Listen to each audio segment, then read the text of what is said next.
Hey, good afternoon, everyone. Officially in fall. If you didn't know it, just notice my hair changed color. I didn't get scared. Veronica's probably confused because she saw me as a blonde on Tuesday and today I'm brunette. So I just want to welcome everybody. Today is September 27th. And we will get started with the Pledge of Allegiance. Please join me. Thank you. I pledge allegiance to the flag of the United States and to the republic for which it stands, one nation under God, indivisible, with liberty and justice for all. Okay, please join me in the four-way test of the things Rotarians think, say, or do. Is it the truth? Is it fair? Will it be better equal to all? I feel like there's an important game this weekend because we have half the room filled up. And thankfully Kim is here on the other side, but like, what is going on? So please welcome Duncan Beagle, who's going to share an inspirational message.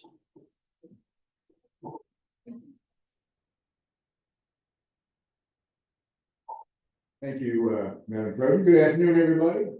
Is there an inspirational message to follow? You can be seated. Oh, boy. We do have a full meeting, just saying. Kidding. This is something that's happened within the last 24 hours for me. On the spur of the moment, and you know I'm a sports fan, I decided to go down and watch our beloved Detroit Tigers. In early August, we're given odds of about 93-1 to make the playoffs, and we're on the verge of doing it. But the better part is I woke up this morning and I went to an event of a young man that came to our Rotary Club about 8 years ago. Some of you may or may not remember. His name was Grant Fisher. He was a student out of Grand Blanc with a 4.0 and one of the outstanding long distance runners in the state of Michigan. Well, he went on to Stanford and a lot of people lost track of him. If some of you are sports fans or not sports fans, you don't remember the name Grant Fisher. He's the guy that won 2 bronze medals in the recent Olympics. So they honored him out at the Genesis Athletic Club this morning from about 9 to 10. Just a huge crowd, had about 10 speakers, but the beauty of it, beyond his 2 bronze medals, was they told stories about what a great young man he was, and I won't belabor the point. Just a couple real quick. His track coach remembers they were a track meet for all high school runners, and he was one of the first to ever run the mile in under 4 minutes for a high school kid. And he signed autographs. The story went for 2 hours on the track because everybody was so impressed, and they were trying to get him out of there. And he told another story about a couple of kids that were being bullied at Grand Blanc High School, and he made it a point just to bond with them and get to know them and so forth. So story after story after story, and they dedicated their inside track. We're all looking for inspiration in this day and age. And if you get a chance to read the newspaper accounts or the stories on TV tonight, take a look. Outstanding young man from Grand Blanc. He will be the Grand Marshal going through the fire truck going down the main road. So it was a good moment to take away from all their other stress in life. Thank you, Madam President.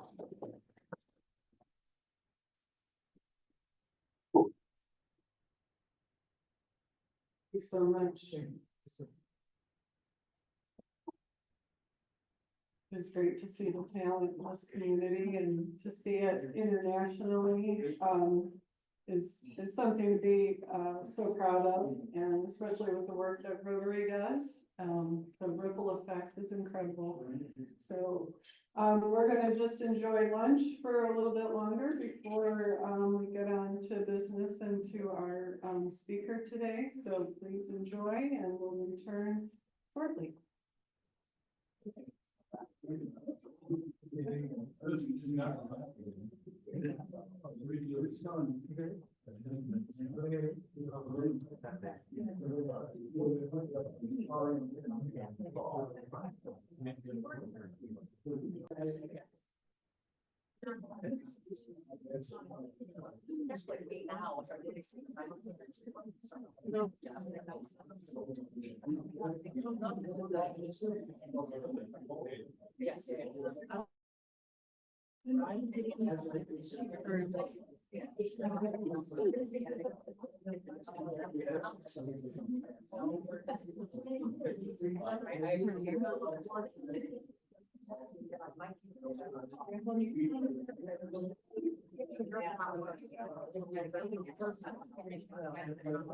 That's where I grew up, and that's where it's.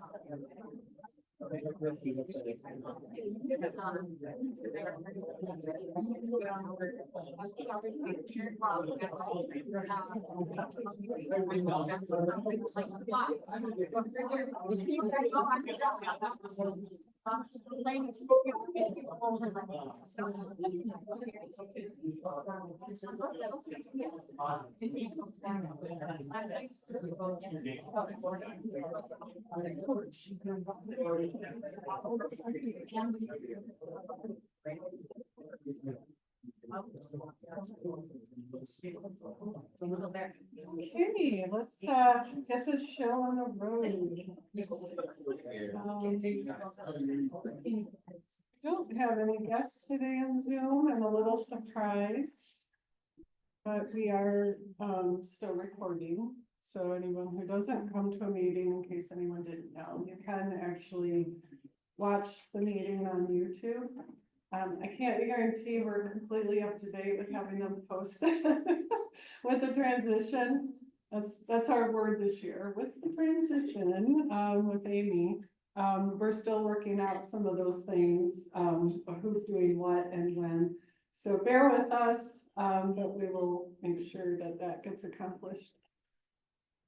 Hopefully before the end of my term. So, just a couple announcements. I don't have an updated charitable form for you today. The one that is on the website, the one that you might have taken with you at the last meeting, is still, you may still use that, but we do need to add the address for where to mail your contribution to Rotary International. If you would prefer to do that rather than making the gift online. I will tell you that it was a needle in the haystack to find that address. I finally gave up and had to ask Amy, who provided it to me. I know it was there, but you know, how much time do you give to that? So I threw in the towel. So we'll put that on the form, and then there's some information that's handy to include if you do mail your contribution, like your Rotary ID number. Did you all know that you have a Rotary ID number? You do. Each person has their own. Where do you find that? Ask Amy. Try not to ask Amy. We've got to help her phase down. Mike, What if I were to run you some reports that show those ID numbers and names and circulate to the board? And anybody could reach out to the board or go to my Rotary and say, right. Well, thank you, Mike. So, you can ask any board member or Mike. But if you really want to be self-sufficient, you can find your own number, through Club Runner. So how many people here have gone to Club Runner in the past 6 months. Okay. Not bad, not bad. Has anybody never been to Club Runner? Anybody not know what I'm talking about? Yeah, Club Runner is where our website lives for Rotary Club of Flint. And it has all kinds of bells and whistles. It can be a little overwhelming, which is why people just pick up the phone and call me. But there she goes. She's like, I'm getting my dessert, so I have energy to look up things on Club Runner, to membership. You can find things there. You can find your profile, you can find your photo, you could add your photo.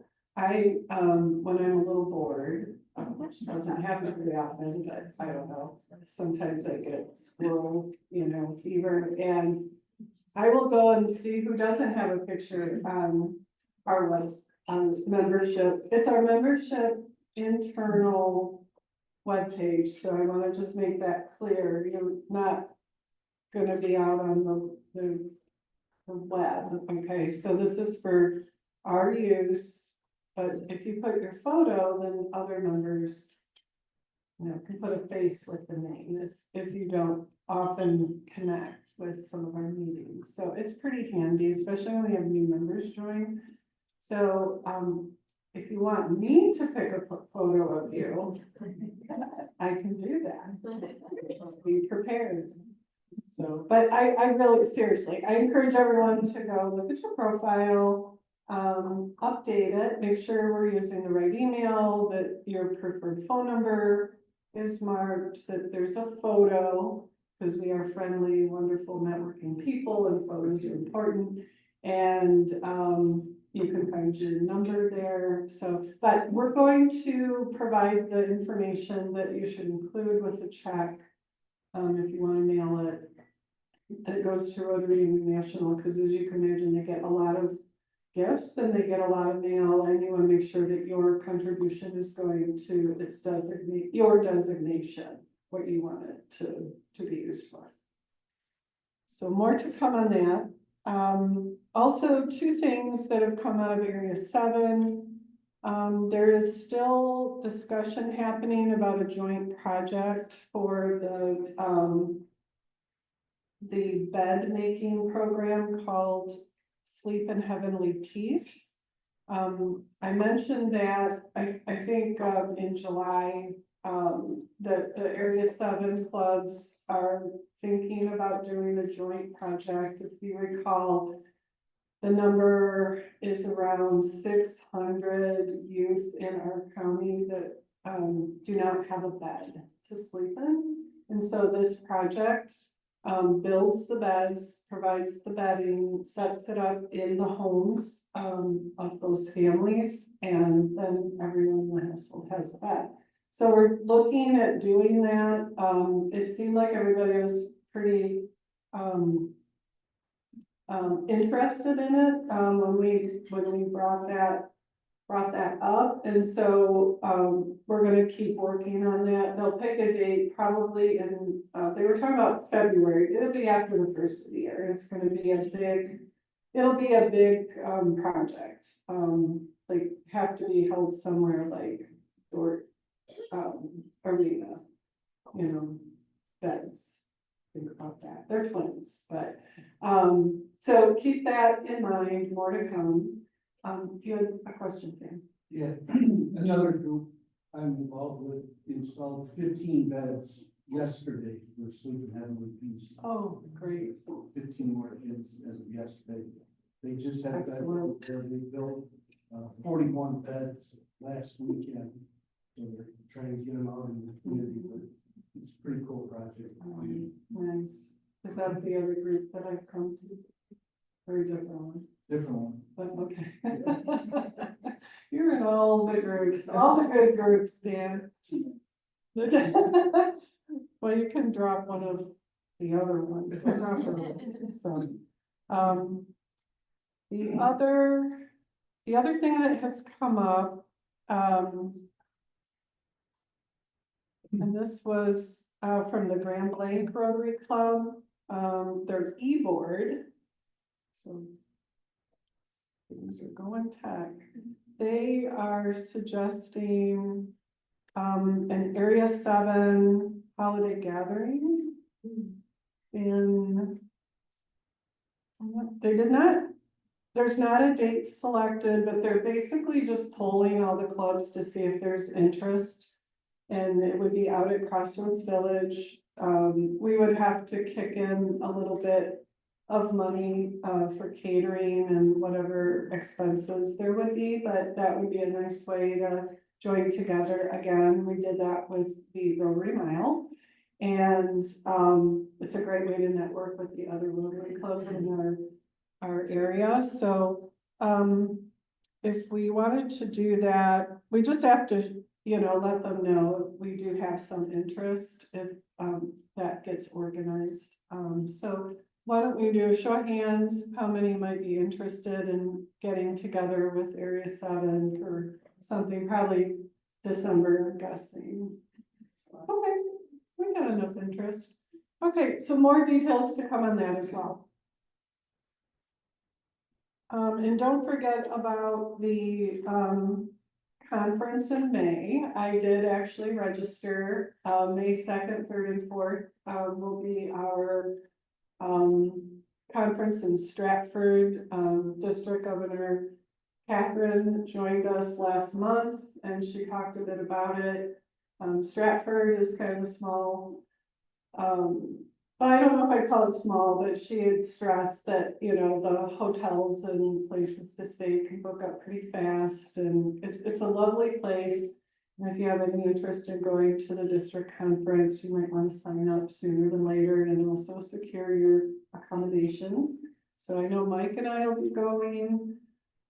Anybody else given any thought to it or signed up yet? No, so said it yet. Okay, keep that in mind. I know it's in the spring.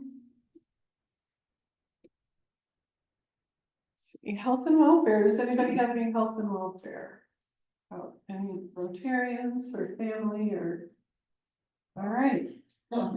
Jerry's car, just pray for it. Jerry's car. Car troubles. Necessary evil, computers and cars. Alright. So, all right, so then we will move on to guests.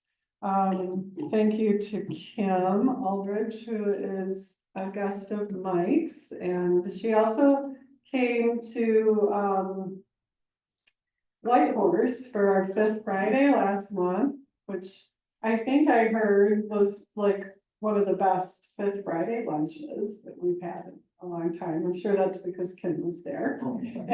So Kim, please stand and welcome.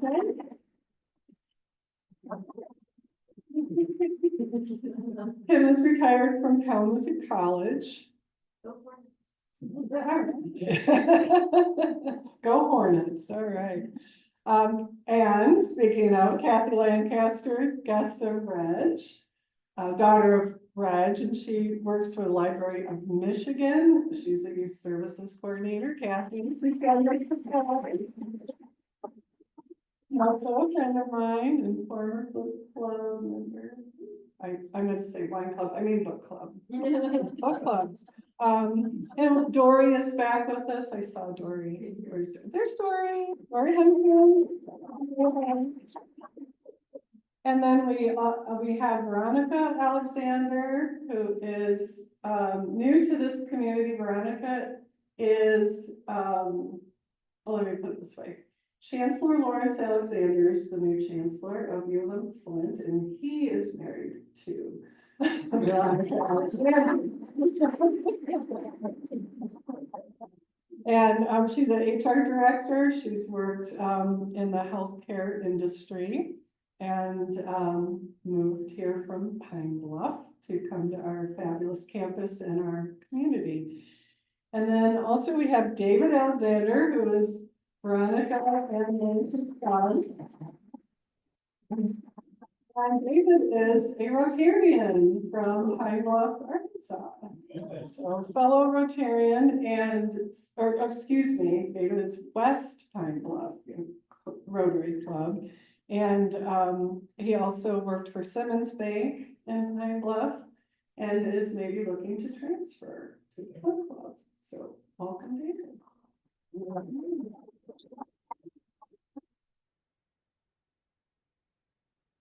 I always forget to go through my cute graphics. That's health and welfare, that's the welcome. But before we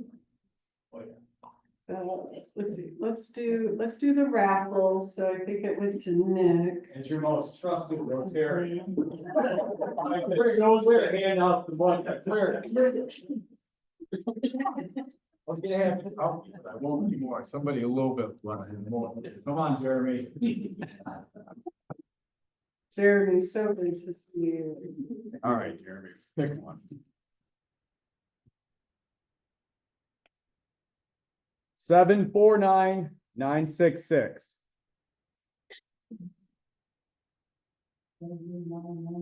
That's right. I'll get you John in a minute.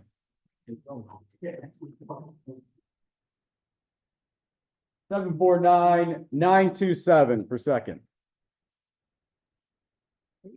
Casey. And then first place. 749978. On Jerry, you're watching my tickets. Lynn. Thank you so much.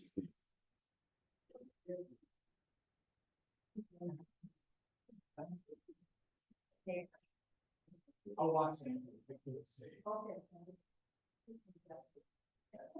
Oh, Reg. Okay.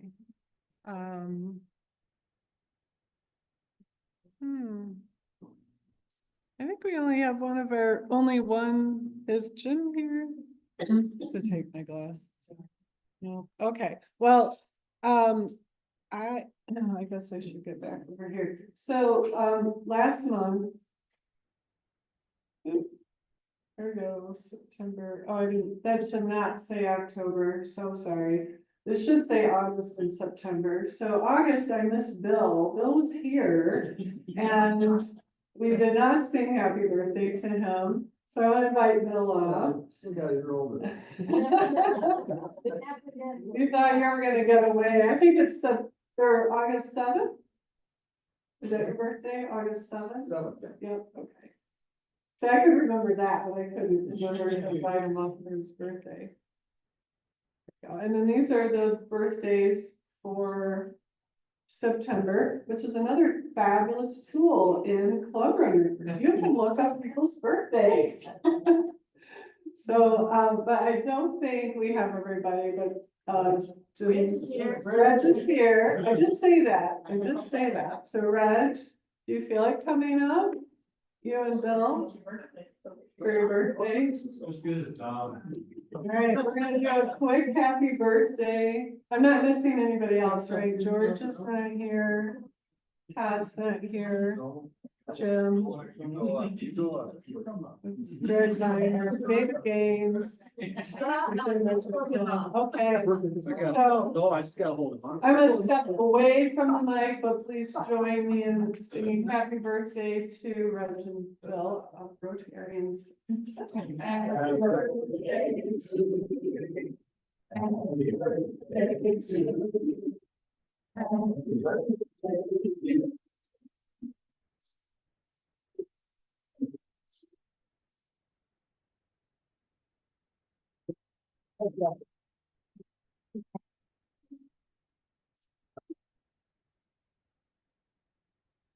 Congratulations, another trip around. Okay, oh, I want to go back. My slides are a little out of order today.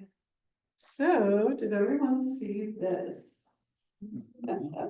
Flint, Genesee, 40 under 40 and fabulous. So, a lot of fantastic talent in this community, and this was just released. They do this every year.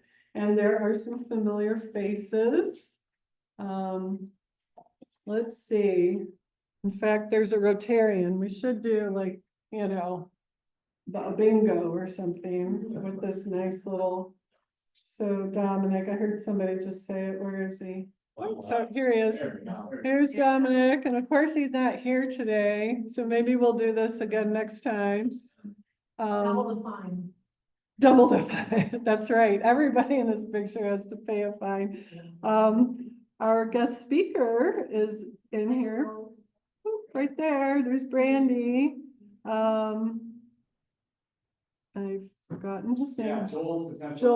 Joel's a potential member and he's been a guest many times.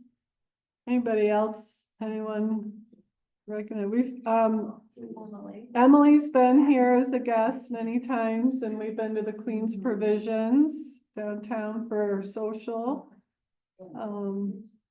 So there we have it. Go to the chamber. And it's probably faux pas for me to call it the chamber now. Anyway.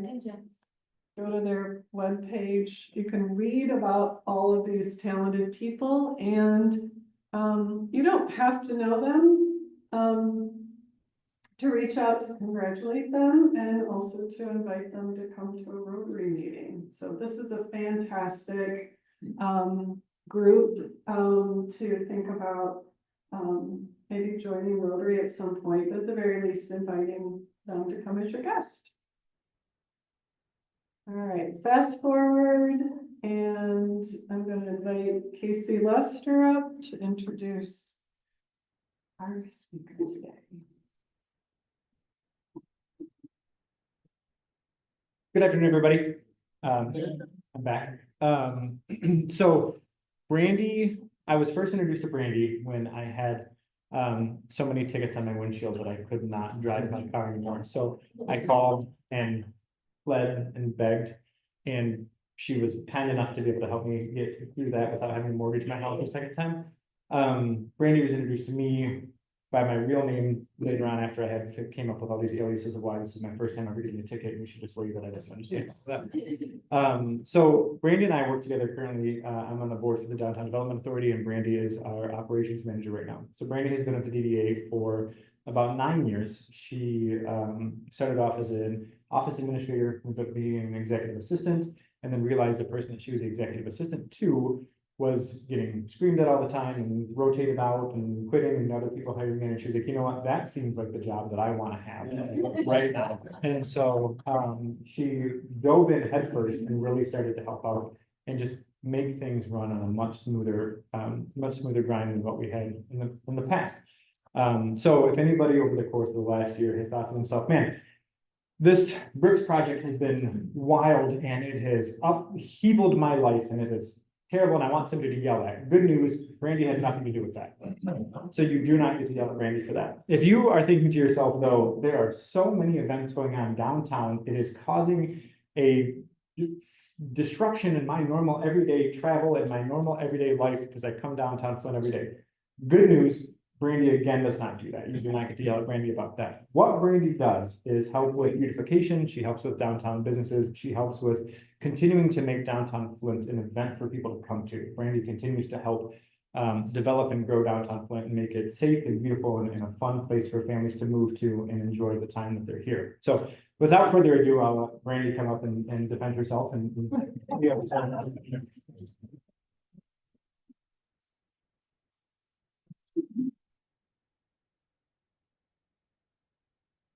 Thank you again for that introduction, Casey, and thank you everyone for allowing me to come speak today. I would like to first start off by saying, as most people. Casey's too tall. He is too tall. Yeah. It is. You know, I just go to the North Pole in the winter time. It's okay. As Casey said, I have been at the DDA for quite some time. The DDA downtown is a jack of all trades. A lot of people just assume we just do parking, which is one very small piece of that. But we do a lot of behind the scenes with small businesses. We do snow removal, we do the cleanup, we do beautification. We try to be the outside guys that are real quiet, but when there's a problem, we're the first one they call to fix it, and we try to fix it as quick as possible. I would like to start out by telling you some of the amazing wins we've had downtown this year. The bricks project is completed, looks absolutely amazing. We do know that there were some very large growing pains with that project. But with the completion, many businesses and events have seen more foot traffic with the beautification of the bricks, which has now brought more people downtown, which is what we need. Along with people asking, what's next? How can we be involved? We see the beautification, we see the turnover, we want to be a part of this project, has become absolutely amazing. This year, Back to the Bricks had an increase of cars of almost 400 more than normal, which is fantastic and continues to grow. Crim always is amazing and super successful. Bikes on the Bricks also had a fantastic gathering of people. As we're getting to the end of this event season, we do have a few more amazing events downtown that are very quiet, but are absolutely beneficial. We have the amazing Alzheimer's Walk, which has done a great deal for the downtown area. They're absolutely beneficial. We also have the Breast Cancer Walk, which continues to have more and more people do that walk, and they have a fantastic walk through downtown. And this year, we're doing the DDA's first and ever trunk or treat. We want to invite everybody to come down to the flat lot, October 27th from 2 to 4, whether you want to pass out candy or just come have some fun for the day. We invite everybody to come down. One of the major things you may have seen that's downtown, we took out the meters. So there is no more parking meters. So everybody will love us until January. After January, you can come yell at me all you want. I'll leave the door open. One of the major things that we have been working on is business communication, involvement, and safety. We need our downtown businesses to be successful, to keep people coming back, and to help support that. We want to help support them in any way possible. We know that the DDA has fell short with that in years past, but that is a passion of mine to be successful downtown with not only businesses, but having them involved. Each one of those people have a passion to have a business that's there. So all we can do is continue to support them to make it thrive. When a business closes, I kind of feel personal with it as the fence that we didn't help them enough to try to make them successful. We know that in the years past, again, that is a very big shortfall, but we do have one amazing thing that we've started with U of M Flint PD. I've got to thank Ray Hall a little bit for that, which is these town hall meetings. They are the first Thursday of every month at 8:30. It's at the Mock Culinary School. It's about 40 minutes long or until the coffee gets cold. What we typically do, we talk about downtown events that are up and coming. We also talk about concerns businesses are having. A lot of the small businesses come in, that's their safe zone to say, hey, I have this problem going on. Is it just me or is it everybody? And if it's an everybody issue, we find a way to solve it. If we can't solve it within 30 days, we figure out how we can personally help them or hit the chopping block to get some bigger help. With that being said, also gives us a great idea of the things we need to change. Are they seeing more people? Are they not? How can we as the DDA help you? Is it pushing social media?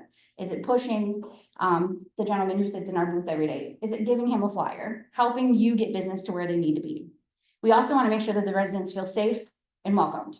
We want to have events that make them also want to participate in those events, but also still feel like they're at home. With the meters having been removed, we know that that system had complete issues and flaws. We know that. I promise if you got a ticket, I'm so very sorry. Wish we could stop that. We've taken everybody's concerns and put them at the forefront at looking at a new metering system. We are looking to go back to putting in license plates only. That way there's no more cameras, there's no pay by space. It eliminates all confusion. It'll be hardwired in, so no more power panels, no more hoping that the sun hits it, no more hoping that it works. We're eliminating those problems. We'll also have tap pay, coins, credit cards, mobile app, and receipts. We know that that was a big issue. Receipts are coming back, guys, I promise. My main goal of the system is going back to the basics, making sure it's user-friendly for everybody. We also want to have a parking enforcement person back on the streets. That way there's no more questions. It's a friendly face that you see every day. You need to know where to go? Hey, can you tell me where the courthouse is? They can help get you there. It eliminates a lot of confusion and it gets back to the basics. The other super cool feature, you can go to the Huntington Bank and see Casey, then decide you want to go get a coffee at Cafe Rima, maybe get a crepe. By the time you're done, maybe you want to go in and see some Buckham Gallery. You can move all throughout Saginaw Street with only paying at 1 meter. It holds your license plate, which I think is somebody's happy, yay. I think that that is the biggest problem we have with the other system, which you have to pay each individual spot. It's better if you pay the $1, you've got a full hour on Saginaw Street to do whatever you need. If not, go back pay. That way it solves that confusion. With that also being said, we are only putting meters on Saginaw Street. So we will be going from the new county building that is going in all the way down to the 7th District Court Everything else will be 2 hours. So that way, if you need to run in and go inside of a business and you're only gonna be there for 15 minutes and don't wanna have to walk, Saginaw like prime time parking. If you're out for a walk for the day and it's great and sunny outside, 2 hour parking is your best bet. You don't have to pay. You can go and handle business and not have to worry about it. I think that's going to be a big feature for downtown, eliminates confusion, and people won't be afraid of the meters. So in addition to that, a few of the other things I would like to bring up. Lastly, I would like to talk about some of the things that are up and coming in the downtown area. 2025 is going to be a huge year for the downtown area.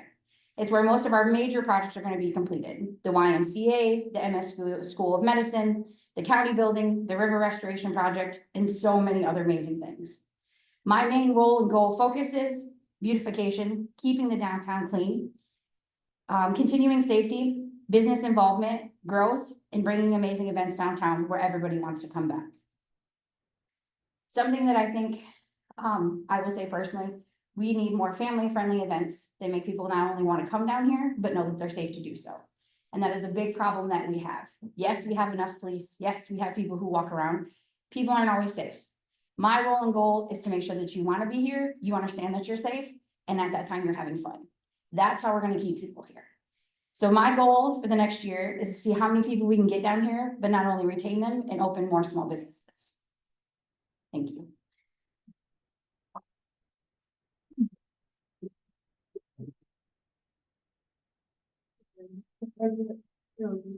We can do any questions. Brady, you're talking about the, town hall style meetings that you have. Yes. Is there a problem? Can you give an example of a problem that was maybe a collective problem that, and what was done to resolve that? Most definitely. So one of the main problems we had was during the bricks project, a lot of information was not being passed out to the businesses. So you might come in on Monday and everything's fine. Come Tuesday, the entire street's blocked off and you had no idea. So we got creative with not only putting out that information, but making sure the businesses had time to give their patrons the information and how to creatively get them into the business. If you didn't have a front sidewalk, how can we get you through the back door? How can we make sure people can still patronize your business and get there was one of the main problems that we've had. An additional one is getting more cameras put up. A lot of people want cameras downtown, so we've been partnering with U of M to get more cameras in alley spaces and get more foot traffic around. So we've gotten some pretty cool ones. The only problem we haven't solved is Second Street parking. But that's gonna have to be another problem for another day. Other than that, the best part about that day is people can come in and talk about anything that they need to. And if we can't solve it, we can always, by networking, get to where we can get a solution to that problem. So the downtown park, Yes. you talked about 1 hour and 2 hours. Is there an option to make it longer? So down on Saginaw Street, you can pay for up to 4 hours to park. Okay. The side streets will be 2 hours. I heard you talking about trying to keep things safe and that, but what were you specifically doing to make it safer? I've got friends that live downtown that are leaving because of the tires slashed, they don't feel safe. And, that seems like it's happened over just the last handful of years. What are you doing specifically to make it safe? So we have partnered with U of M, the city of Flint, and the sheriff's department. We give them full access not only to our ramps, but as soon as we hear something's going on, we can give them that information. We actually helped solve a crime just about 60 days ago with some kids going through and breaking into cars. It just so happened that our cameras were the first set to have actually caught the kids' face value. So we got to be able to handle that case. There was about a total of 25 cars they had done, not only just in our space, but outside of that. It's also pinpointing what they're doing and when they're doing it to be able to put somebody on top of it. So we worked with U of M. They now have 3 shifts. They're moving into a 3rd shift with police rotation to make sure, especially in the footbeat in the downtown area, their 2nd shifts are now on golf carts to help continue to move that along. And we're also making sure that anytime there's an event prior to the event, while the event, and after, that there is sheriffs, the city, and U of M there along with Premier Security to help move out what we're seeing. We're seeing a lot of times after events, it's the dissipation of the crowds. So if we have 1,000 people and they're all just wanting to congregate afterwards, we have to start dissipating those crowds. Either have them go into a small business or do something else that's downtown, not just hang out in those alley spaces, which is where we're seeing that's creating the most confusion. I've lived downtown for 10 years, feel very safe. There have been more incidences, but we tend to hear about those, and like all cities, urban areas, it kind of comes with it, but say I walk everywhere. It's a great place to live. Have to just support that. You want to touch on Operation Arrowhead? Oh, Yep, so there is Operation Arrowhead, so with the sheriff's department, actually, I talk with Officer Hunt almost every other day. And giving him information, and we're passing along information. Operation Arrowhead, you can email them anything that you see. And they have designated teams that they will put on designated hours to be able to facilitate anything that they're seeing. If there's an influx in something and they have that information, they are instantly getting a team on it to try to start eliminating things prior to that getting worse. So I've just seen in the downtown area itself, they've eliminated quite a bit of crime, but we also have had an uptick in homeless people. So the homeless population has been part of it, having a whole new set down here. But they've understood that that is part of what is creating some more uptick in our crime. So we are trying to eliminate that with also at the same time understanding that handling homelessness in a certain particular way, a lot of them have a mental illness. So how do we facilitate that and make it so that they still feel included, but not criminalized? So we are trying very much so to do that, but we are also finding ways to crowd control, which is helping move a lot of our stuff.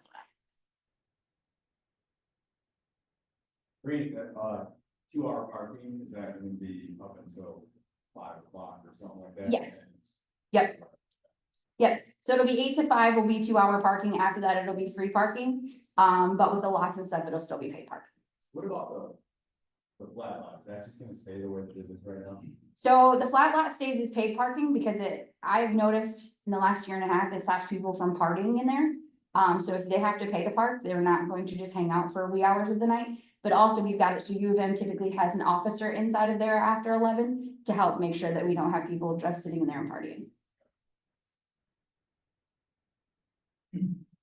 There's still discussions about the MTA, building possibly moving. There is. There's large discussion on that. I don't have the full schematics on that. They do look like they are trying to move up to the old administration building. Once the county gets moved into their new building. Is what the talk is. Is the DDA the central place to find out about events, or is it little GFAC?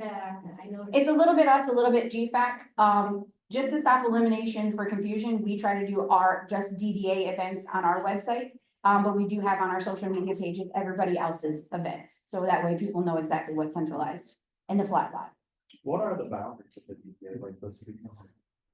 Is there like a fixed? There is, I knew you were gonna answer that.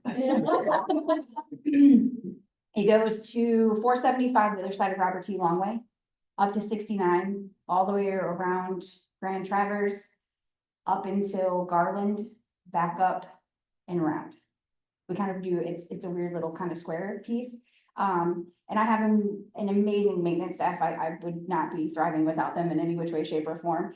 Them guys are out weed whacking and mowing, and they are there at 3 a.m. removing snow, so there's no snow on sidewalks. With trash, keeping everything picked up pretty well. In reference to the bus station, what's the benefit of moving it? So the benefit of moving it puts it closer to the expressway. Right now, we are having issues with them getting around downtown, with people parking in places they shouldn't be. So it just helps them navigate a better route, and it would give them a bigger facility. Because once they tear that down, they'd have more space. I thought part of the philosophy of putting it where it was is so that people had ready access to the farmer's market, and they put so much energy into making sure like the bridge card was available there. And giving people access to food, and that's just gonna move them 5 blocks farther away from the food. It is. I'm not sure what their whole talk is about it. I've only heard of small bits and pieces of it. I think what they were trying to do is there's so much more activity inside of the farmer's market that they're having a hard time finding places for people to park, which has kind of gotten discouraging. But also at the same time, there's a lot of confusion at the MTA of people which way to go. So I think moving the MTA station, the concept is that way there's more available parking here, but that still gives easier access to the buses because they're having a hard time with the routes. There's a lot of construction going on, so with all of the construction that's moving downtown, it's made it pretty difficult. To my understanding, in the last 3 years, I think they've had to change their routes 10 or 15 times, if not more, to navigate through all of the construction. By the time you do all that construction will be done. It should be done, yes. And right, there's always something else. Yeah, there's always something else. Randy, do you have, like, you personally, or, we're wearing your hat with the DDA, is there like a dream event that you would love to see, get fostered downtown? I think we need to do a carnival style on the flat lot. We need to have, arcade games, or when you go to the county fair, you've got all the games and stuff that are there. We need an event where kids can come and just kind of blow off some steam, but mom and dad can still have fun too. And I think we always have an event that does one or the other, not have something that brings everybody together. We've talked with a couple of partners about doing like, teaching kids instead of tagging buildings, giving them actual canvas and having some of the muralists come out and teach them how to muralize, which would help with a lot of the tagging. Finding the things that right now kids are really bored, and a lot of them are doing breaking beanies and things of that nature. Is trying to find a way to get them out to do something that's going to keep them occupied, but that's not bad for them. So we are trying to work with the schools to get kids out, give them something fun to do or something new to learn. So that way it kind of stops them from wanting to do something else that gets them attention, but not for it. You travel down Harrison Street, I think we're all aware of Flint U of M, but there seems to be a greater visible presence of Michigan State. Does that go into your marketing in any way? It does not. I promise it does not. So they are actually, with them redoing the new school, they have put up some additional flags outside of the school for people to know that it is theirs. So it's kind of one of those cute things of like, I got my flags, you've got yours. But in addition, I think it's gonna be cool to add some other stuff in. So yes, with their new school coming in and all their bright green colors, you're definitely gonna notice them right off the bat here shortly. MSU ones are a little bit bigger. I know. Yeah. Yeah, they are a little bit bigger. Randy, roughly what's the rough operating budget? Annually is just short of $1 million. And then, so what's the rough cost to add one more trash can? One trash can alone is $1,700. So what always amazed me was how much Brandy was able to get done at such a small amount of budget. When you think about beautification and what that costs, and you think about paying maintenance people, when you think about removing everything, all of that, and then $1 million budget roughly with a $1,700 expense to just add one more trash can, right? One more spot for people to not throw garbage and not litter on the street, but people to clean and all that stuff. It's always been really impressive, Brandy, with how well you've managed that. It's a very small budget for such a large scope of responsibility you're taking. It's great. Thank you. How many full-time staff do you have? Currently I have 8. But that will go down, here shortly. So we have booth attendants for right now because we don't have parking enforcement. It has helped immensely with people being confused downtown with all of the construction. But also it's helped people get to where they need to go. That's why for parking enforcement, we need people back on the streets because they're used to seeing that face, which helps move things along. And like Casey said, we do run on a very small, tight budget, but we do a lot of in-house maintenance, fixing things, creating things. So we take every little part and piece and try to make it the best that we can to make things great. And run.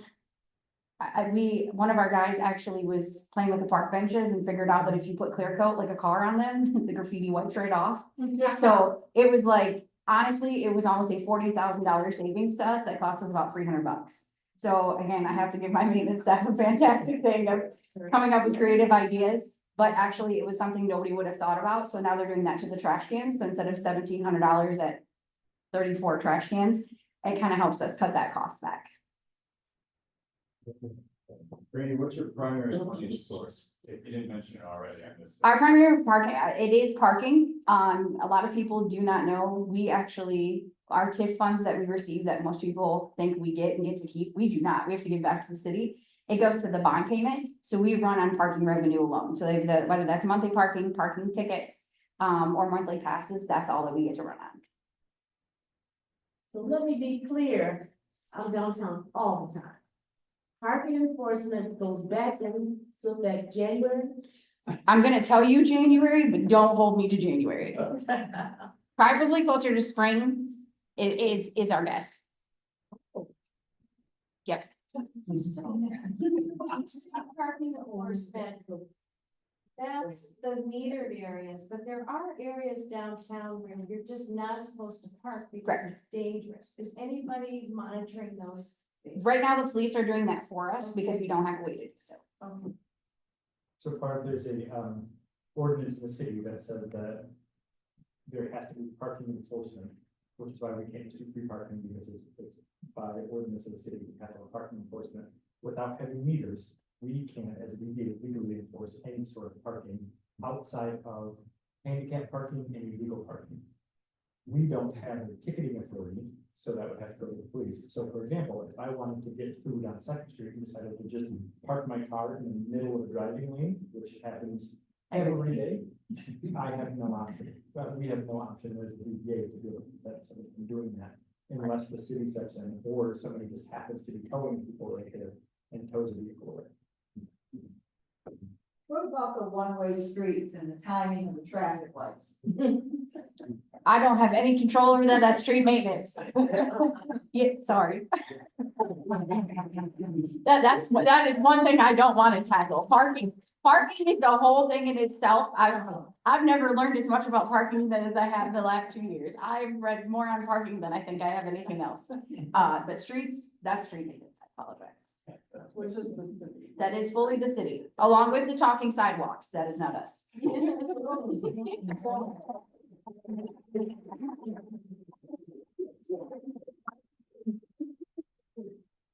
Well, that was riveting. And Lynetta, better mark your calendar. I don't know, Brandy, if you mentioned it, but I'll wait till they're done. Sorry. You have a newsletter too, right? The DDA newsletter. I get it. I don't know how I get it, but it comes to my email and I highly recommend it. It's packed full of information. It does give you updates about parking, about meters, you know, all of that. So how does somebody get signed up for that? If you go to the flintdda.org website and scroll all the way to the bottom, it'll give you into our newsletter. And if there's anything you'd like added to the newsletter, just reach out to us and we'll definitely get that added in. And it also has a directory to all small businesses that are downtown. So we take them off if they leave, but then we put the new businesses on as soon as we know they have a projected date of opening. Very good. So Brandy, thank you so much and appreciation for you joining us today. A donation has been made in your name to Rotary International to support the global eradication of polio. So thank you for coming. Rotarians in service. Forward my slides. These are, I have to do a couple little updates. We want to thank Duncan Beagle for his inspirational message. Casey for our speaker introduction. Don did bulletin duty today, and Andy was going to do setup and takedown, but we think Mike Chafee might have. No, somebody did it. Terry. Oh, who did? Terry. There's Terry. He's trying to be incognito in the back. Thank you, Terry. And Terry also did 50-50, and then Nick got tapped for the actual raffling part. Trusted, yeah. Trusted Nick, who rolled his sleeves up carefully.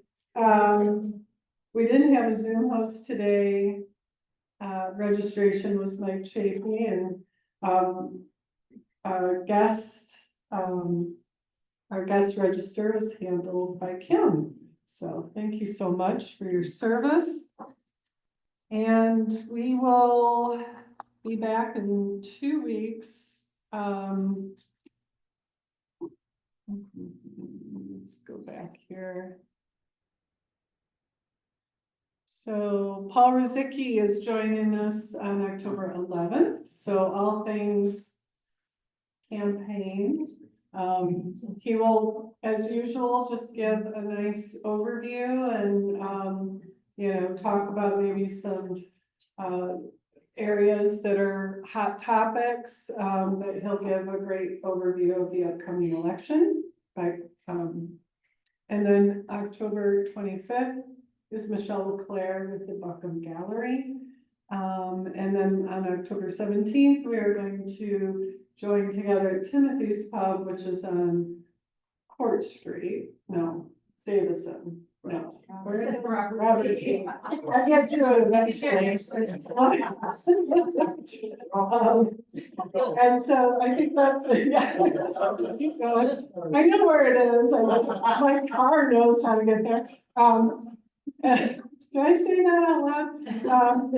I've actually only been there once and it was really a lot of fun. So it's a new venue for our Thursdays, so think about coming to that. And there we have it. Mark these down and check out your profile on Flint. We are adjourned.